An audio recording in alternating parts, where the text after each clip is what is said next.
On the outskirts of Burkina Faso's capital, Ouagadougou, are the few remaining residents of the village of Taoumba in the north, huddled together, still in shock, after an attack by the ISIL affiliate, the Islamic State in the Greater Sahara. The men and boys of the village are gone, either killed or missing. Is Baba still alive, asks Awadiko. She misses her father. Her family had been warned. The only man in the village to know how to read and write and do simple maths. Awa's father knew too much. This made the fighters uncomfortable and suspicious of him. So they took him away and killed the rest of the family.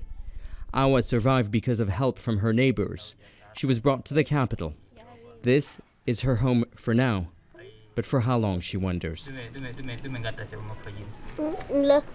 I don't go to school here. I sweep, I bring water, I clean. That's all I do. This has become my life. Burkina Faso's army is overwhelmed by the increasing number of attacks by armed groups linked to ISIL and Al-Qaeda. The government has called on its citizens to take up arms. The US-based Armed Conflict Location and Event Data Project recorded a 650% increase in civilian deaths last year. According to the UN, 1.3 million people in Burkina Faso have been displaced because of the fighting between armed groups and government forces. Most are children. Government schools are systematically burnt down. Teachers are killed. According to children's rights groups, the Islamic State in the Greater Sahara wants to see children not holding a pen and in school, but rather holding a gun, fighting for their cause. 8-year-old Idrissa's father was killed after he refused to hand over his child to armed groups. He was spared, but not the others. Idrissa whispers to me, "I saw them slit the throats of my friends."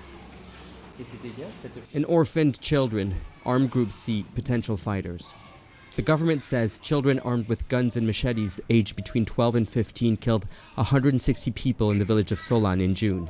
It is a real challenging conflict that children are. They're trying to recruit children, and one of the biggest things that we can do, or one of the most important things we can do to try to protect them, is to offer them proper education, because that is something that will keep them protected and have them being able to focus on something else. The conflict in Burkina Faso has left young Awa scared and looking for answers. Questions only her father has answers to. Nicolas, Haque, Al Jazeera, Ouagadougou.